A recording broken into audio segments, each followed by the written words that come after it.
Philippines news today. We have lots of stories today, as well as some discussions on some of the issues that come up in today's news. So we're going to start off with an eruption at the Kanlaon Volcano over on Negros Island, how it's affecting the people, how big was it, do you need to be concerned, and lots of other news here in the Philippines. So let's get into it.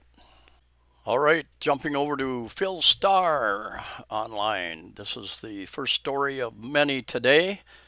Kanlaon Volcano erupts, and I wish we had a little better view, a little higher. Apparently, it went over 2 miles high. That plume of ash. This is apparently a stationary camera, and gives you an idea. Is it wise to live in the shadow of a volcano? And the Philippines has a couple active volcanoes.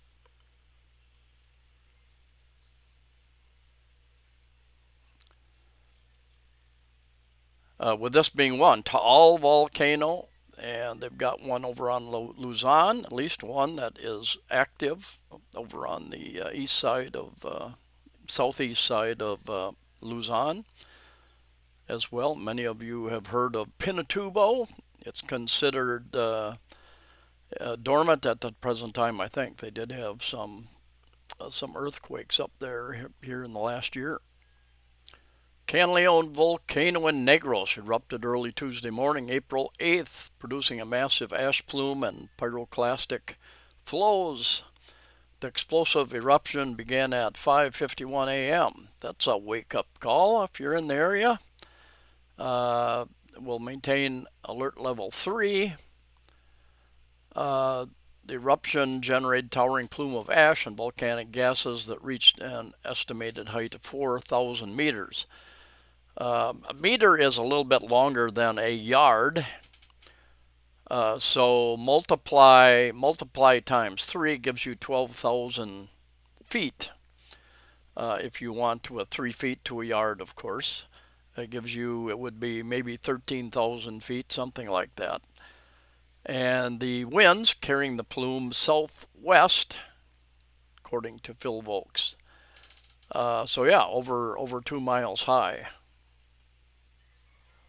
Two Kanlaon hit villages reeling from water shortage. That's interesting. Side effect, huh? Up to 3,000 households composed of 10,000 to 12,000 people. Gives you an idea how many people are in each house. A lot of large families experience shortage of drinking water following the eruption.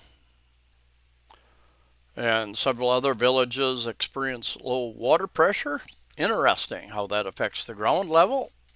Yeah, a lot of things going on under the surface of the earth that we don't fully understand. Local government, LGUs, as well as Philippine Red Cross, sent water filtration tankers to La Carlota.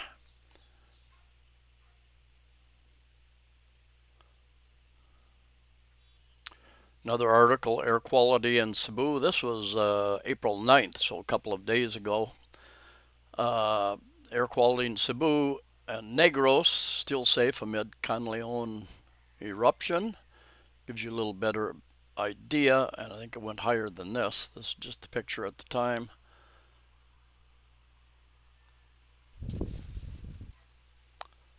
Kanlaon emitted a vast gray plume that rose approximately 4,000 meters above its summit following a 56-minute long eruption.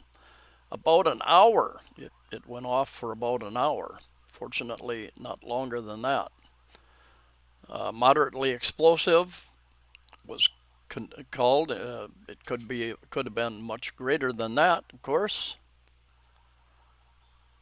They've got air quality stations in key areas across central Visayas, including Cebu and Negros Oriental, and recorded pollutant levels still within acceptable limits set by national standards. The Bureau installed a monitor station in Mabigo, Kanlaon City. Kanlaon is spelled different than the volcano, just 10 kilometers from the volcano's crater. And two other monitoring stations in Toledo City, which is on the west side of Cebu Island, and Mandaue City were also activated. Jumping over to Forex stocks, $1 equals over 57, and it's been hanging in that area for many, many months, between 57 and 58 pesos to the US dollar. And if you're interested, here's a list of other stocks as well.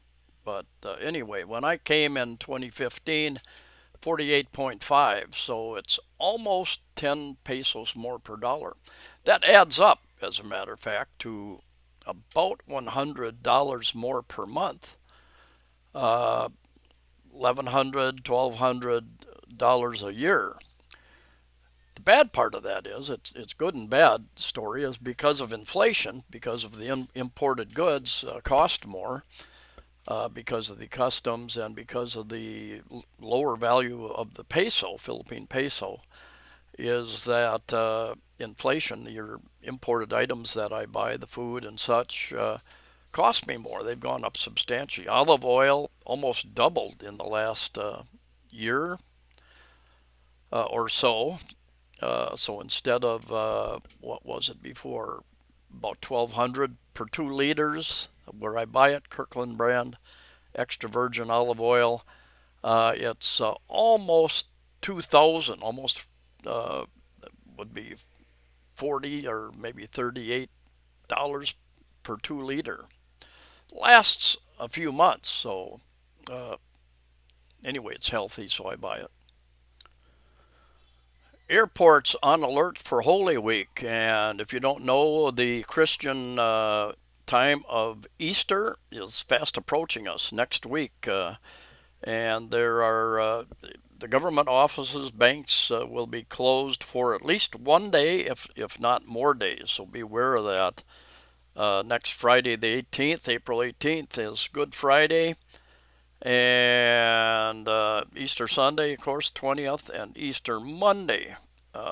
Banks and or immigration may be, I'm not sure, check on their website to see if they're going to be open or not. I have arrived at immigration a couple times over the years, and they've been closed, not for national holidays, but for city holidays, because when immigration used to be in Mandaue City, well, the Mandaue City has a day every year, Charter Day, when they were founded apparently, and it was closed the day I arrived, so I had to come back another day. Cebu City has a Charter Day, and they might have other special holidays throughout the day.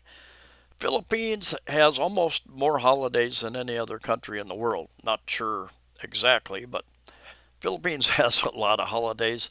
And then the president will declare non-working holidays on very short notice that might shut down governments and banks as well. So you kind of need to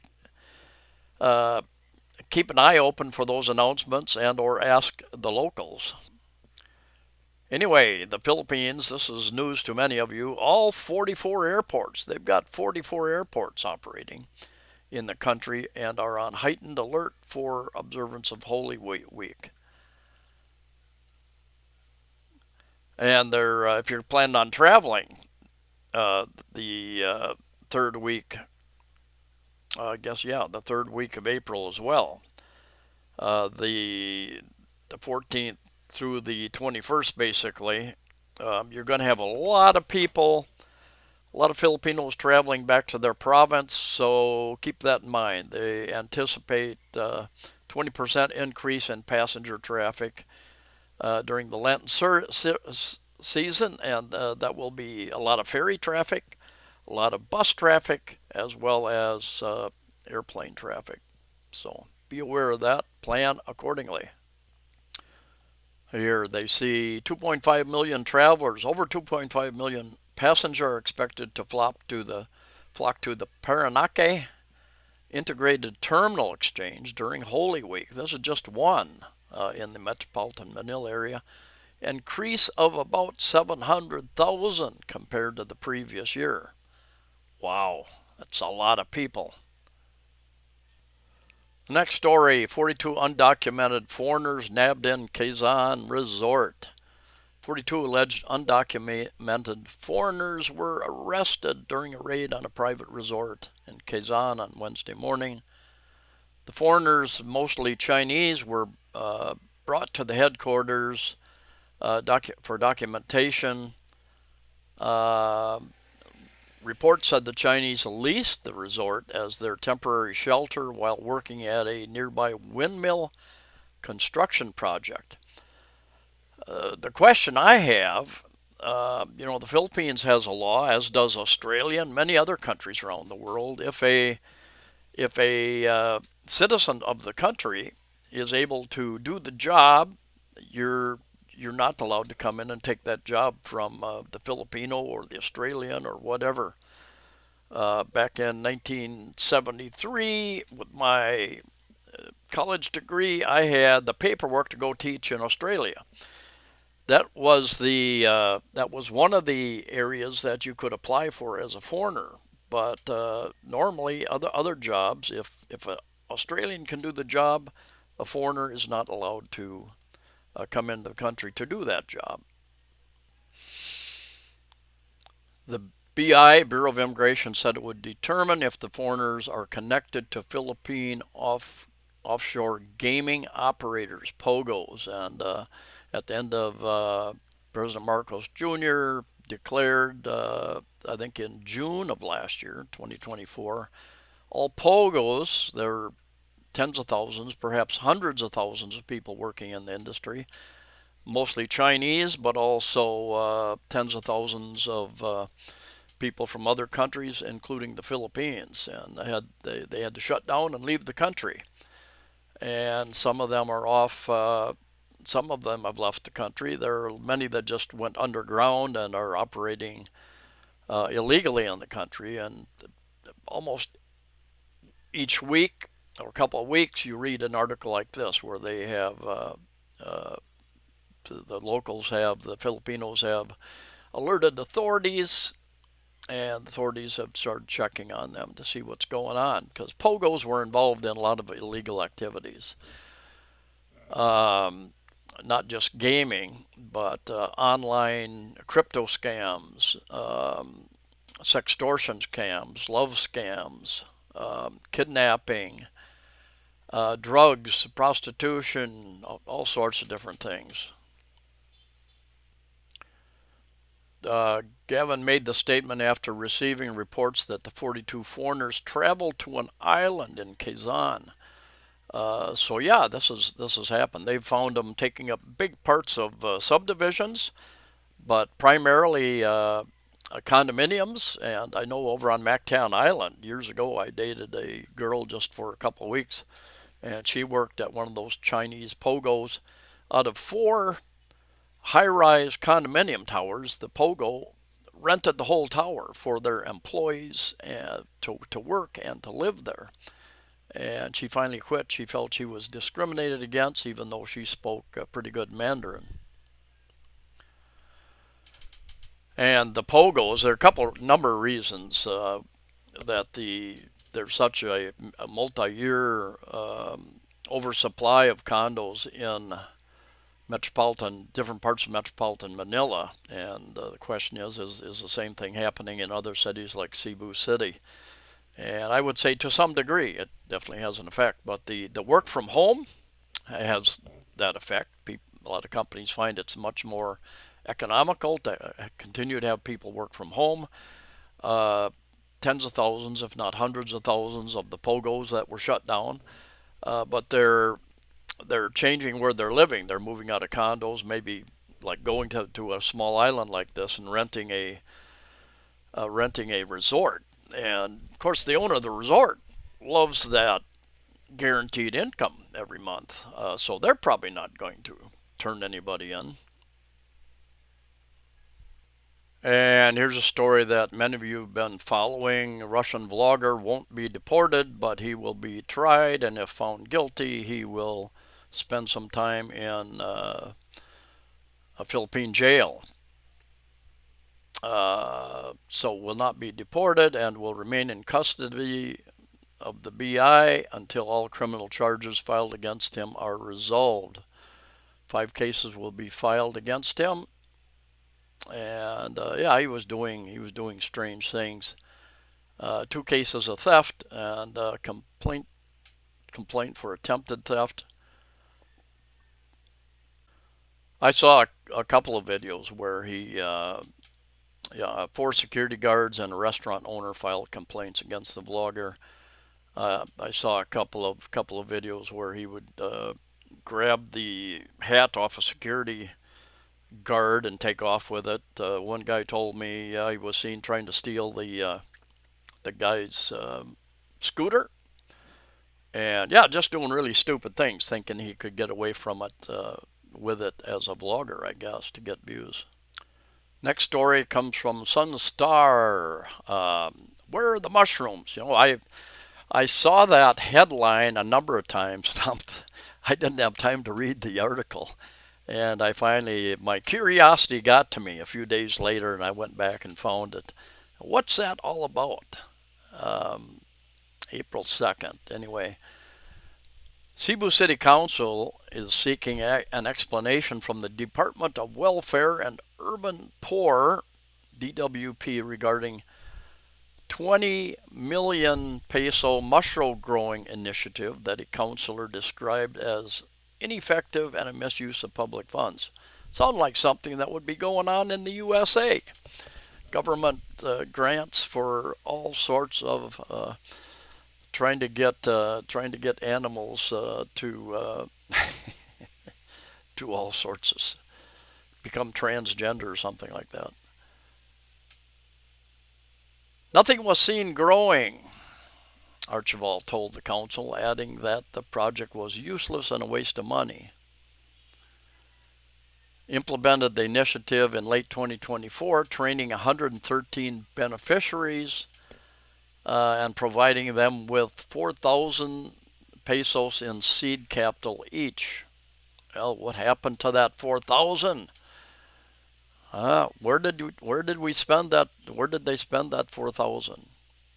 The program aims to offer livelihood opportunities to informal settlers and indigent families by teaching them mushroom cultivation, which is a space-efficient agricultural patience.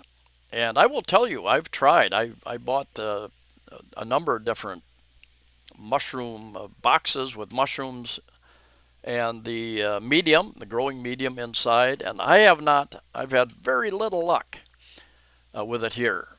Is it too hot? I'm not sure. I'm not sure what my problem is, but I will try again. Anyway, 1 square meter can accommodate 100 fruiting bags, with each bag producing 20 to 30 grams of oyster mushrooms every 2 weeks. Mushrooms, when sold directly, can fetch 100 pesos per 100 grams.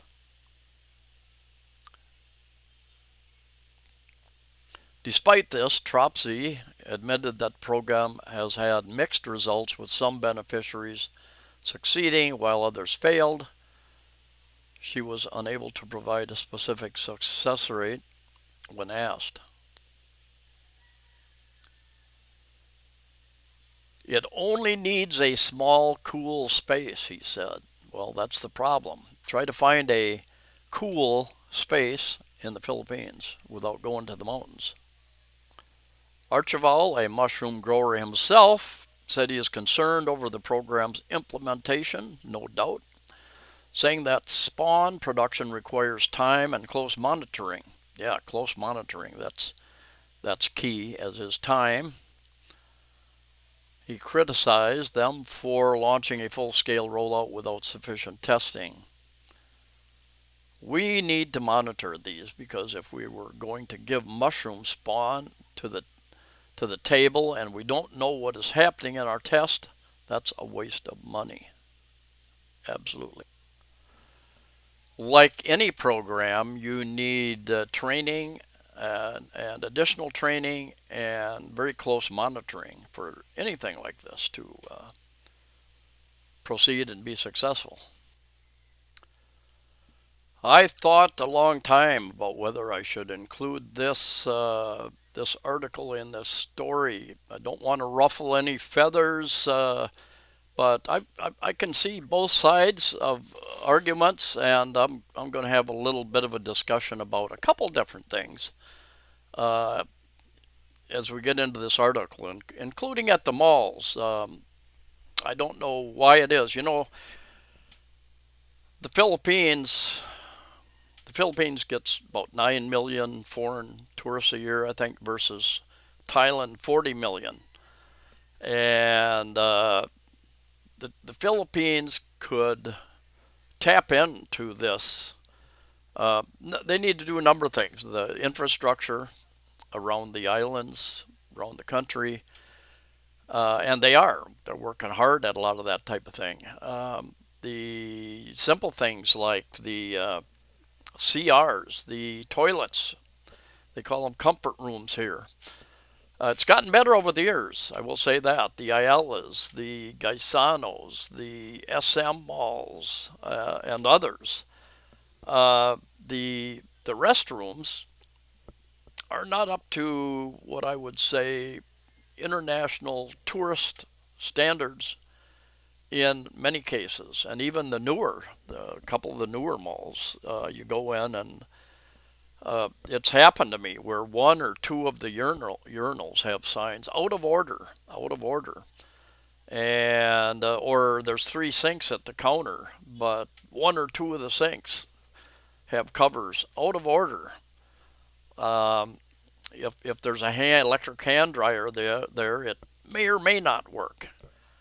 Oftentimes there's absolutely no soap, and so anyway, you take care of yourself. But you know you're a big tourist destination, and you would hope that they would, like I said, they've gotten better over the years. Even having trash receptacles around. Gosh, 10 years ago when I first came here, it's like, where do you throw your trash? Well, everybody throws it on the street. Basically, there's no place to put the trash. I would put it in my pocket. If I had a little bit of something, couldn't find a place to put it. I'd put it in my pocket and bring it home.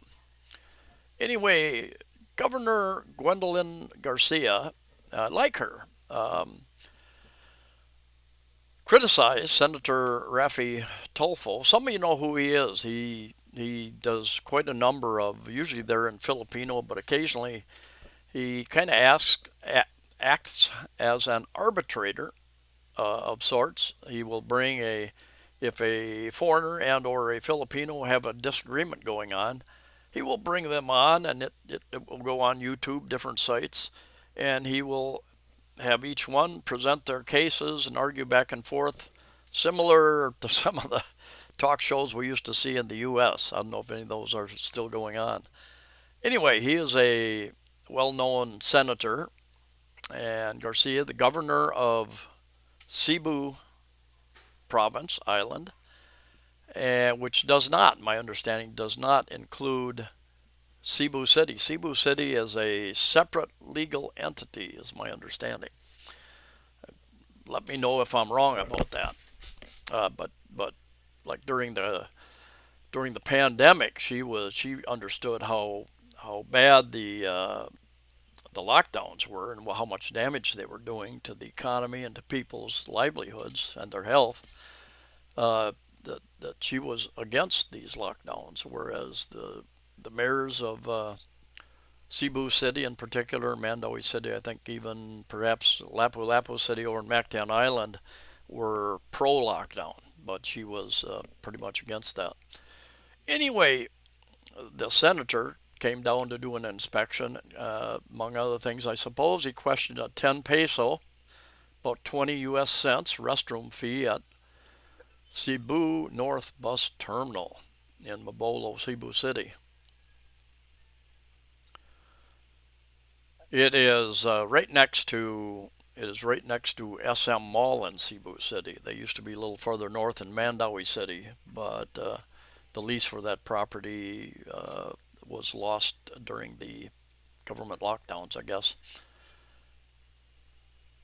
The governor explained in the press conference that the fee covers the use of premium restrooms that are operated by Mr. Lou Philippines inside the terminal, which is managed by the provincial government on privately owned compound. Premium restrooms, in my opinion, all restrooms should be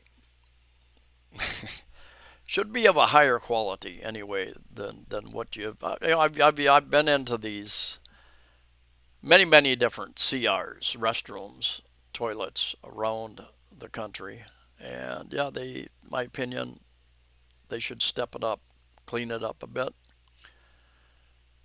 Uh, they formed a public-private partnership to develop, maintain, and operate tech-enabled toilets in capital-run bus terminals, Cebu North Bus Terminal and Cebu South Bus Terminal, which is located near the downtown area, near Elizabeth Mall. Garcia said there's a need for sanitary and well-maintained restrooms in both the north and south bus terminals at an affordable price. But yeah, I mean, that should be the case in all restrooms, CRs. Governor added that commuters do not want to pay can use the free restroom inside the mall. And that's another discussion.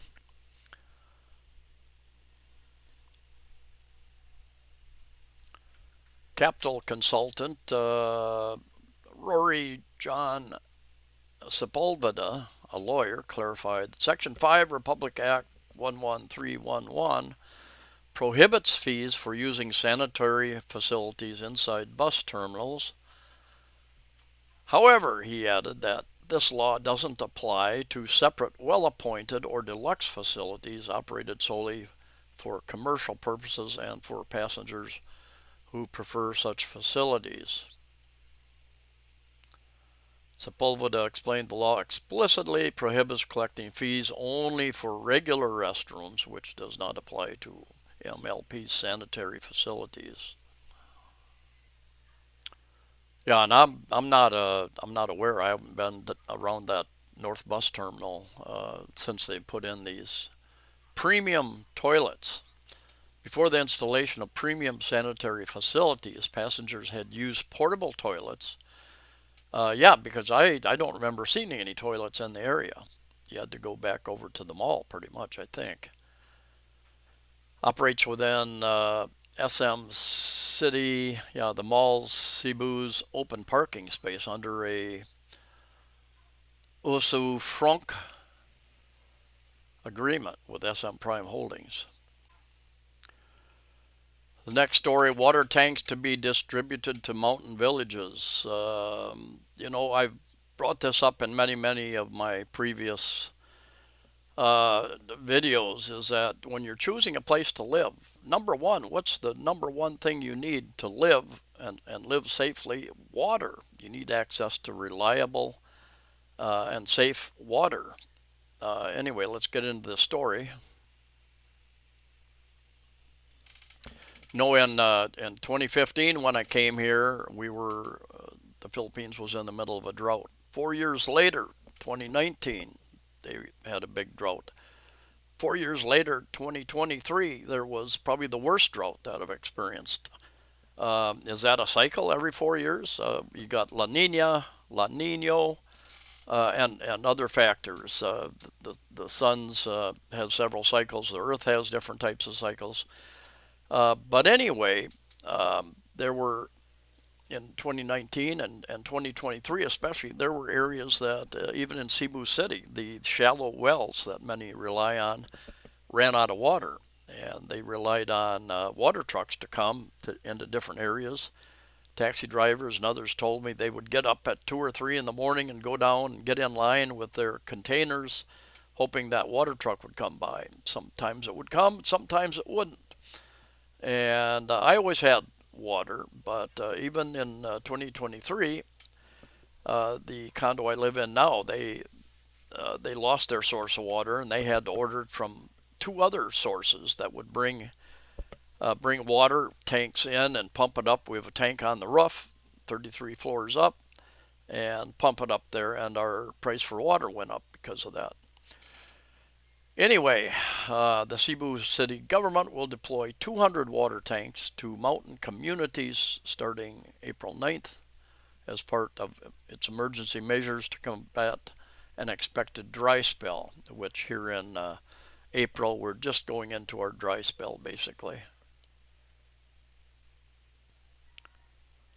The deployment includes a 4,000 liter and a 2,000 liter water tanks positioned in strategic locations throughout mountain barangays. Barangay is the smallest, it's like a village, the smallest legal political entity, currently lacking direct water access. 6,000 liter water tankers, 1 fire pump, and 2 mobile siphon tanks will support the operation. Second Filipino fatality from Myanmar earthquake, Burma, identified. And yeah, you know, Filipinos work all over the world. So anytime there is some type of natural catastrophe, many times you can read about Filipinos are safe or there are fatalities, unfortunately. Interestingly enough, I've seen a few videos recently from vloggers in Thailand, and you know, gosh, hundreds of miles away from the epicenter, and there are several condominium buildings, other buildings that have pretty large cracks. So yeah, quite a number of people are looking at moving out of condominiums in Bangkok and other areas, even I think up in what's it, Chiang Rai area. I think there was some issues up there as well, from what I've heard. But yeah, where are they going to go? Are they going to go to the Philippines, Vietnam, Cambodia? Different people will choose different places, of course, but something to be concerned about. It's election time, which means there are a lot of election-related shootings, not just in the USA.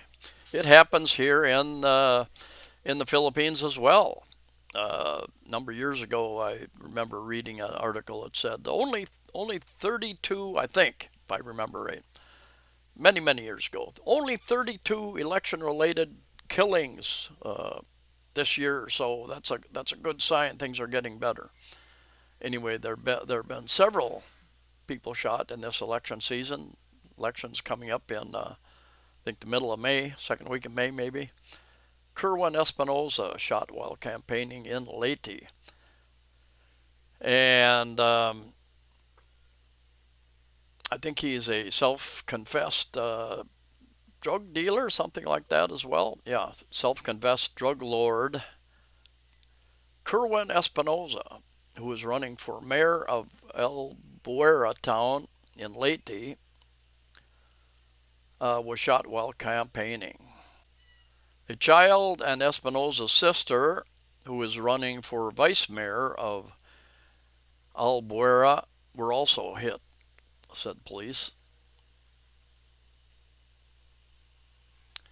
Espinoza was reportedly sitting on a chair while waiting for his turn to give a speech during the campaign event when the still unidentified gunman shot him from behind. The gunman was hiding on the stage's ceiling when he fired shots. To recall, Espinoza's father, former Albuera Mayor Rolando, was killed after allegedly fighting it out against cops during a search operation inside his detention cell at the provincial jail in November 2016. The older Espinoza was named by President Rodrigo Duterte as among the country's narco politicians in the early part of his drug war. Jumping over, this is a government news site, Philippine News Agency, and top NPA commander yields in Bukidnon. Army condemns attack. Bukidnon is just south of CDO, Cagayan de Oro, on the north end of Mindanao, and very popular with foreigners. I know a number of people who moved down into that area, and I know one of my subscribers from many years ago said her and her husband actually moved one or more containers over from the U.S., built a house up in either the foothills or the mountains, and when she mentioned that, my concern was because I read a lot, and this area is known for the NPA, the armed wing of the Communist Party, being involved in that. You get further down, they're generally up in the higher mountains, where there's little communication, probably no cell coverage, and they can put out their propaganda tracks and try to get the locals to pay them to provide them with food and money to survive anyway. A former high-ranking commander of the Communist New Party's army surrendered in Bukidnon province and turned over several high-powered firearms. There are still areas, some areas there again, what they say, the hinterlands. I think North Samar, over on a certain area, more the west side of Negros Island up in the mountains. There's still a few, a lot less than there was 10 years ago. Every year it's less and less. They turn themselves in. There's a program to bring them back into normal life. And anyway, yeah, it's becoming less and less of a problem. And last but not least, this is from the Daily Tribune, mall operating hours for Holy Week.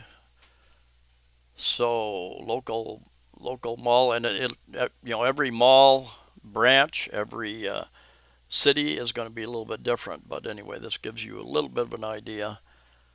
Check with whatever area you're in. Local mall operators have released their adjusted schedules for Holy Week, which will be observed from April 13th to 20th. Most major malls in Metro Manila will be closed on Maundy, Thursday, April 17th, and Good Friday, April 18th, in observance of the solemn religious holiday. Regular mall operations will resume on Black Saturday, April 19th. Both 17th and 18th April have been declared regular holidays under Proclamation 727, while April 19th is a special non-working holiday. That's key, non-working holiday. SM malls, and then they may change their hours a bit too. SM by the Bay will remain open from 4 p.m. to 2 a.m. on both days. Wow. Sure that's accurate? 2 a.m.? That's the first time I've heard of them all being open till 2 a.m. You better double check if you're going to go there at 1 a.m. Ayala malls, different information, different place. And Robinson's malls. You just have to check. Open on both 17th and 18th April, but will operate on adjusted schedules depending upon the location. So yeah, you can click on each of these. Each mall is going to be a little bit different, depends upon where it is. Last but not least, thanks for joining the video today. Look forward to your comments. Safe travels to you all, and we'll see you in the next video.